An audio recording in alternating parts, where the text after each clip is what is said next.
INEOS sign a 17-year-old wonder kid from Italy. What's their plan for this player? What's his future at Manchester United?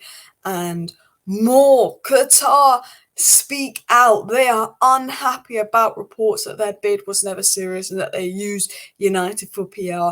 Glazernomics have been exposed yet again. We've got transfer news of some new targets popping up around Manchester United and more. So please do hit that like button and of course subscribe down below to Alice Talks Football if you're new and want to stay up to date with all the latest Manchester United news, transfer news, takeover news and more. Rounding everything up in under 10 minutes. So who is this new wonder kid that INEOS has signed and what might this mean for United? So INEOS, as you know, like Manchester City's owners, like RB clubs, they own multiple clubs. And one of the clubs they own is a Swiss club called Lausanne. Probably said its name wrong, but it was said 17-year-old Italian wonder kid Simon Pafundi is joining INEOS-owned club Lausanne, soon Manchester United's sister club from Serie A side Udinese. Pafundi is set to join them on loan with an option to buy for 15 million euros, according to Mesveneto. Pafundi has already featured in the Italian national team at 17 years old. Italian national team at 17 years old, just to give you an idea of like how rated this guy is in Italy. The Suns sit 10th in the Swiss league, 12 teams in the league, and he's leaving Udinese, who are 16th in Serie A. So what they're saying is, this guy that is a 17-year-old wonder kid in Italy, that has played for the Italy national team at 17, played in Serie A at 17, will potentially be leaving them to go to a 10th place club in the Swiss league. Do you know what I mean? Like, that's like, why would he be doing that? Well, we'll be talking about that in a second, and that's because INEOS own the club. And INEOS have a buy option of 15 million euros, which would be record-breaking for that side. But there's very much suggestions that we're going to get into that they'll be looking to use this Swiss club as more of a development club for Manchester United. Continuing on, it was said by Di Marzio, confirming this news, that Simon Pafundi is joining Lausanne on a 12-month loan with an option to buy for more than 10 million euros. So about a £10 million option to buy. And the owners of Lausanne are also the owners of Nice. And more recently, they bought 25% of Manchester United. Pafundi then moves to a club that can give him a wide chance internationally. And Di Marzio was then saying that INEOS have brought this guy because they also own Nice and part of Manchester United, and it's believed that this guy is going to the Swiss league because he believes that then he'll be there for a year to develop and then eventually end up at Nice or Manchester United. It was said, and I think these were a few decent points that I thought were brought up in. Dara said this: it seems this signing will be the first of a multi-club network between the INEOS-owned United Lausanne, seen this with City Group and Chelsea Strasbourg, but let's not forget United's connection with Antwerp was before its time.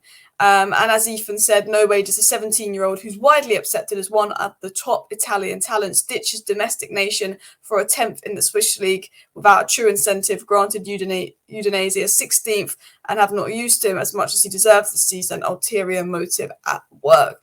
100%. I think the fact that INEOS will sign this guy to their Swiss club, considering how highly rated he is and how good he is at such a young age, you don't leave your home country to go to some Swiss league. That is like someone, maybe there's some wonder kid at like a Wolves or a Crystal Palace right now. They wouldn't leave Wolves or Crystal Palace if there's some wonder kid, there's some English wonder kid to go to the Swiss league. They don't.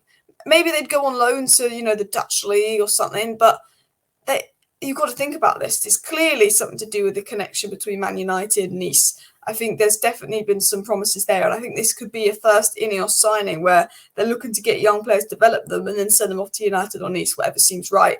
You've seen, Sesko at RB Salzburg, then goes to RB Leipzig. He develops at RB Salzburg, goes to RB Leipzig. And I think this is quite a smart signing to get one of the best 17-year-olds for about 10 million quid, develop him, send him to United would be really smart. Now, I'm not going to act like I know loads about this guy and that I've watched this guy, but I remember people hyping him up around the Under-20s World Cup, how he scored that brilliant free kick that sent Italy to the final.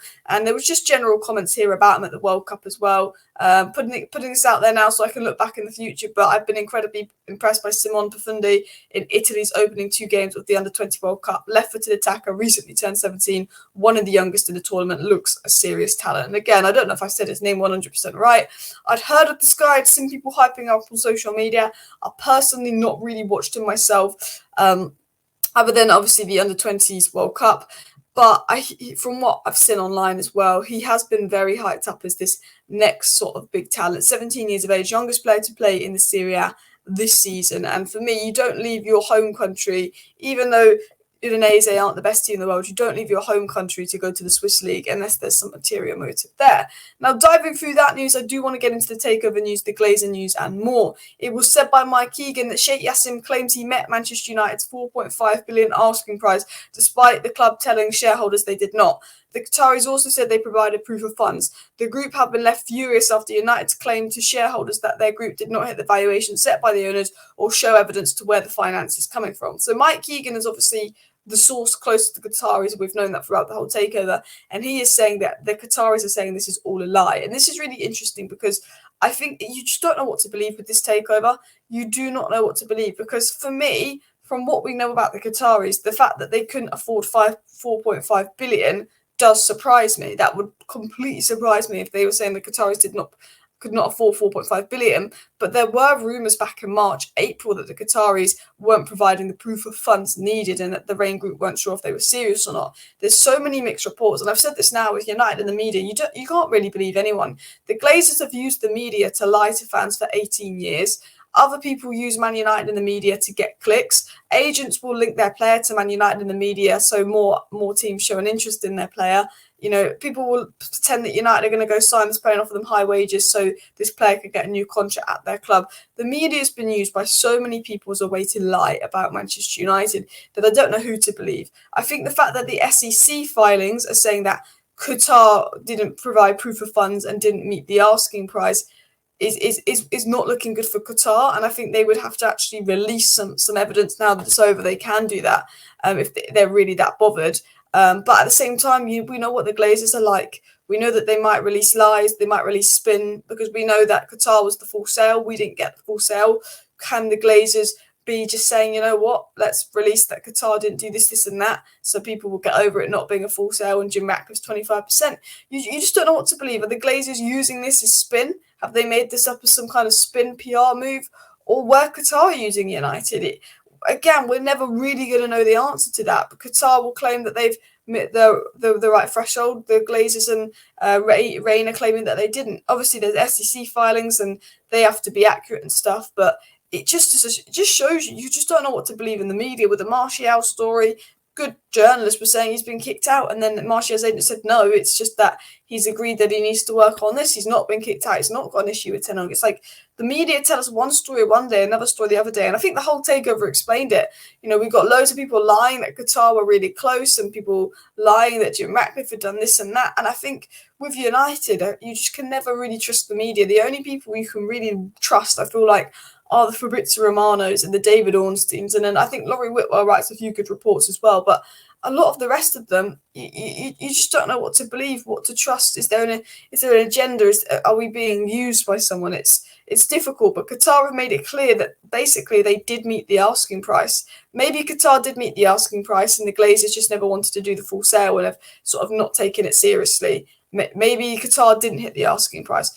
We won't know. But it'll be interesting to see what comes out in the coming days, because you obviously can't lie about this kind of information as well. Now, something I did want to dive into that I thought was particularly interesting was this tweet from Owen that said Manchester United currently owe 364 million in transfer instalments. This is Glazernomics, a buy now, pay later approach that has left Manchester United walking on an FFP tightrope. So when people ask why January signings aren't possible, this is why. And this is Manchester United's transfer fee payables. Man United owe 364 million in transfer fee payables this year, in 2024. And this is, as Owen said, Glazernomics. They'll buy a player with the pay later approach. Maybe they thought they were going to get the full sale so they could buy this player and not think that they were going to have to use their own money to pay it off. Maybe they were going to get the full sale. Maybe they were going to sell Qatar but couldn't. But at the end of the day, this highlights why I wanted a full sale. I think that from what I've heard, Ratcliffe's intentions are good and Ratcliffe's going to do good things with United. But this is another reason which highlights why the full sale is so important, and we can't forget that. United, 364 million in owed transfer fees. This buy now, pay later approach, absolute nonsense. So the Glazers can just basically use United as a cash cow, and this has put us in a big problem when it comes to transfers FFP and more. And if you look at us compared to the rest of the Premier League, even the Chelseas, even the Cities, we owe way more money than any other club in transfer payables because we ignore everything. This buy now, pay later approach, and it's catching up with Manchester United. The Glazernomics is catching up to us, and these owners, they just need to go. I really hope that Ratcliffe can buy these guys out as soon as he can, because I want them gone. They just ruin our club. They just rinse our club.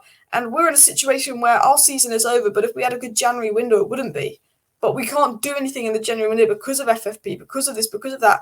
And it's all the consequence of how this club has been mismanaged since Sir Alex Ferguson left. Using Ed Woodward to spend loads of money, this buy now, pay later approach, buying Anthony and Sancho for 150 million, not doing proper recruitment. It all comes back to the Glazers and the neglect of the club. But anyway, people, I hope you enjoyed today's sort of quick video diving into the wonderkid signing, Qatar speaking out. Let me know your thoughts on that. Do you think it's Glazer spin, or do you think Qatar used United as PR, or are you just like me and you just don't even know what to believe anymore because the media lied to us? Obviously, hit the like button if your Glazer's out as well. I'll be back tonight with a live stream. See you then. Bye.